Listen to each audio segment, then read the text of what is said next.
Assalamualaikum warahmatullahi wabarakatuh. Nama saya Khairul Huda dari kelas 1A program studi D3 Keperawatan.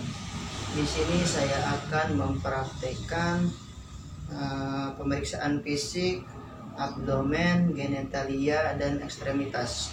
Alat-alat yang digunakan ada satu pasang handscoon bersih, kemudian satu buah bengkok, kemudian satu buah stetoskop, lalu ada refleks hammer, kemudian ada satu gelas air dingin dan satu gelas air panas, kemudian hand scrub. Assalamualaikum Bapak, selamat siang. Bagaimana perasaannya hari ini Pak? Mudah-mudahan sehat selalu ya Pak. Apakah benar ini dengan Bapak Topan Ali dari Kasmen? Ya, Bapak, sesuai dengan kesepakatan kita siang ini, kita akan melakukan pemeriksaan pada bagian perut, kemudian bagian alat kelamin, kemudian kaki. Alat yang digunakan adalah stetoskop. Stetoskop itu gunanya untuk mendengarkan suara perut Bapak.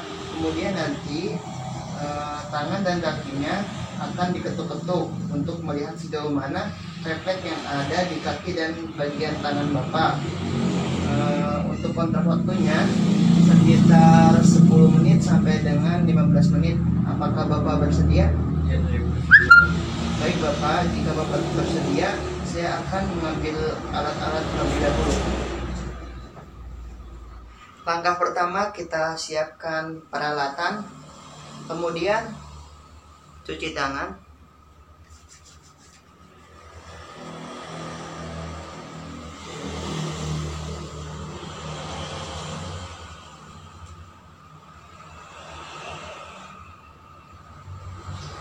setelah mencuci tangan, kita dekatkan alat ke pasien. Setelah itu kita tutup skerm. Setelah skerm ditutup, kita gunakan handscoon.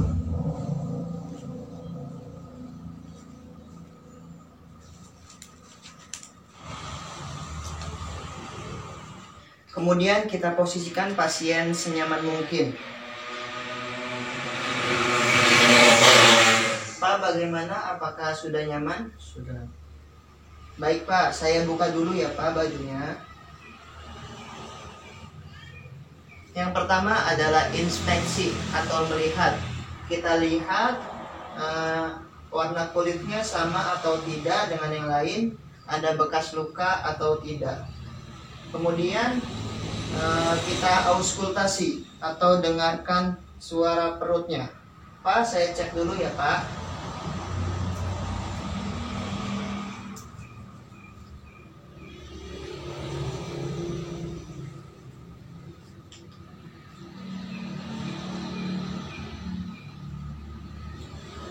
Perut dibagi 4 kuadran ya, jadi dengarkan bising khususnya di masing-masing area. Nah, 1, 2,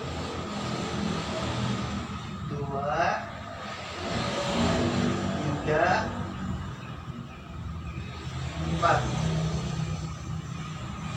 Kemudian dengarkan bising usus selama 1 menit.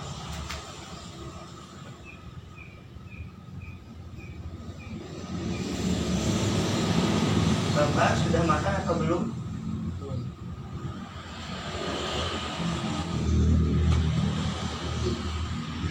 Kemudian yang ketiga adalah kita melakukan palpasi. Yang dipalpasi adalah area hepar. Hepar itu adanya di kuadran kanan bagian atas.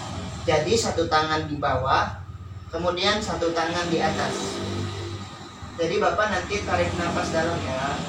Ketika pasiennya tarik nafas, kita tekan yang dari atas ke bawah, yang dari bawah ke atas. Normalnya hepar itu tidak teraba. Kemudian ada juga palpasi ginjal ya. Kalau ginjal kanan dan kiri. Kalau di kanan sama dengan yang tadi. hanya posisinya di dekat daerah tanggul.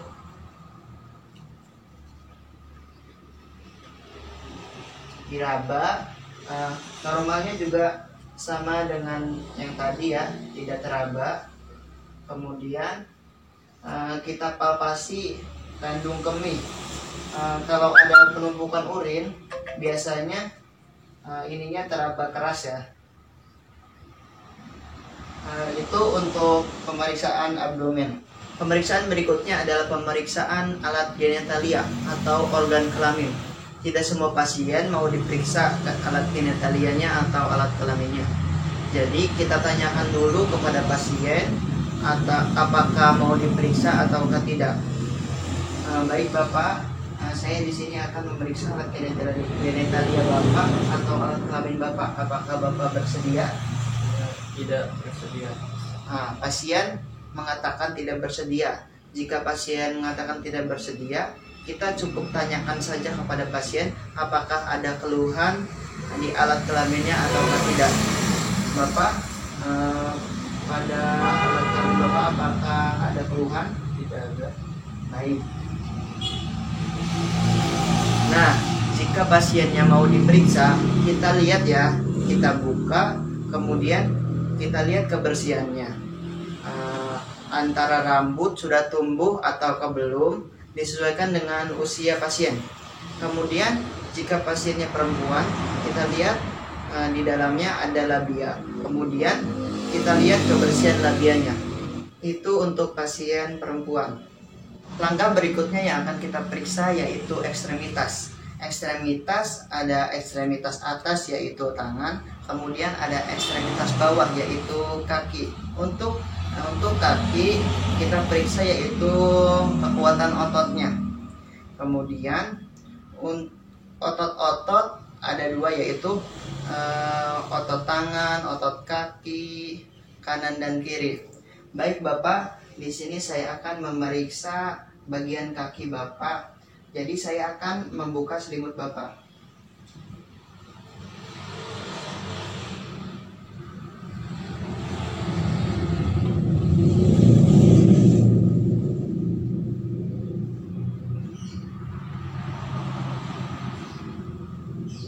Untuk pasien yang dalam posisi tidur, kita cukup tekuk kakinya.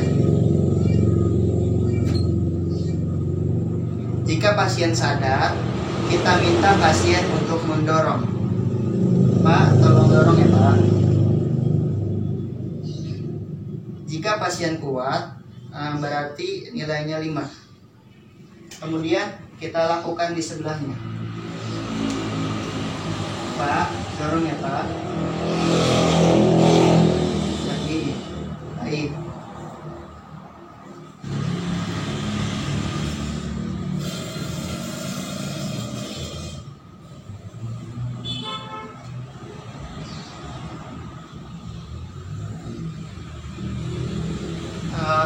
Kalau untuk tangan, kalau pasiennya normal, tinggal julurkan tangan, kemudian tolong tarik tangan saya.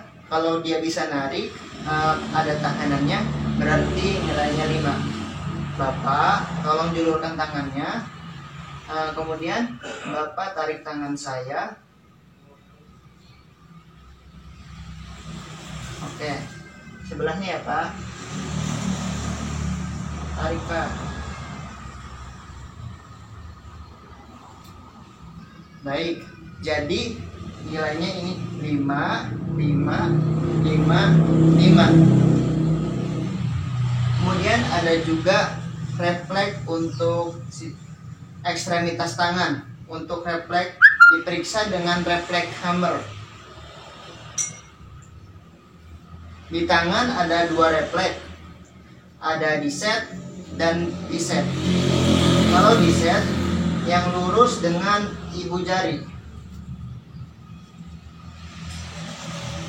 dan untuk piset yang lurus dengan kelingking.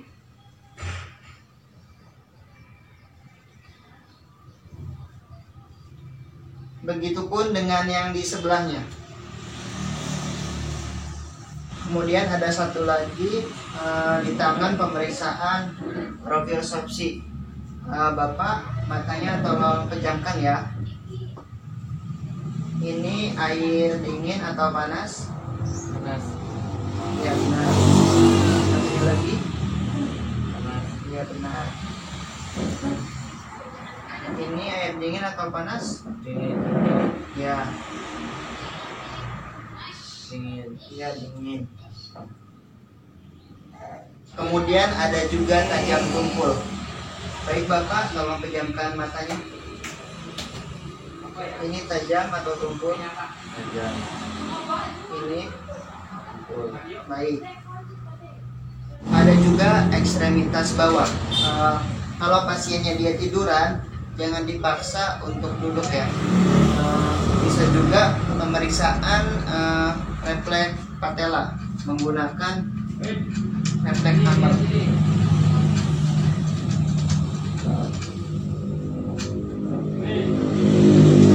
Tinggal diangkat kakinya, kemudian tangan dimasukkan ke dalam.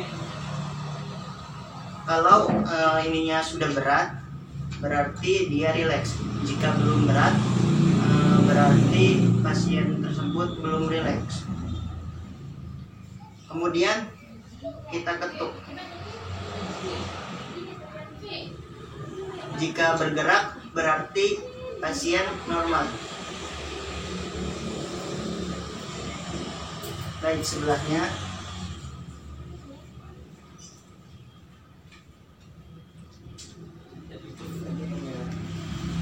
Kemudian ada refleks Achilles. Refleksnya ada di atas tumit. Ini ya. Tinggal diketuk. Yang terakhir yaitu refleks Babinski untuk melihat pergerakan jari-jari. Jadi kita tinggal pakai yang tajam. Kemudian dari bawah kita tarik ke ibu jari.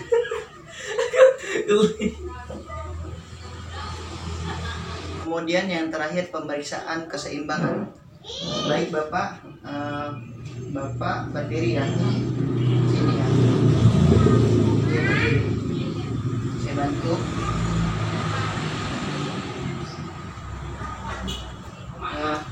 Pegangkan tangannya. Kemudian kaki Bapak maju satu. Pegangkan tangannya. Oke, baik. Baiklah, selanjutnya kita masuk ke tahap evaluasi. Sebelum itu kita lepas dulu handscoon.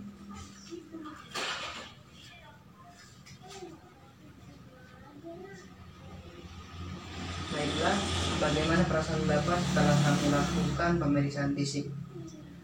Baiknya Bapak, setelah kami lakukan pemeriksaan fisik tadi, Bapak tidak ada luka di perut. Kemudian untuk pemeriksaan refleks juga semuanya normal. Baik, untuk tindak lanjut selanjutnya, saya akan kembali lagi pada pukul 3 sore untuk melakukan tindakan infus. Selamat beristirahat, selamat siang.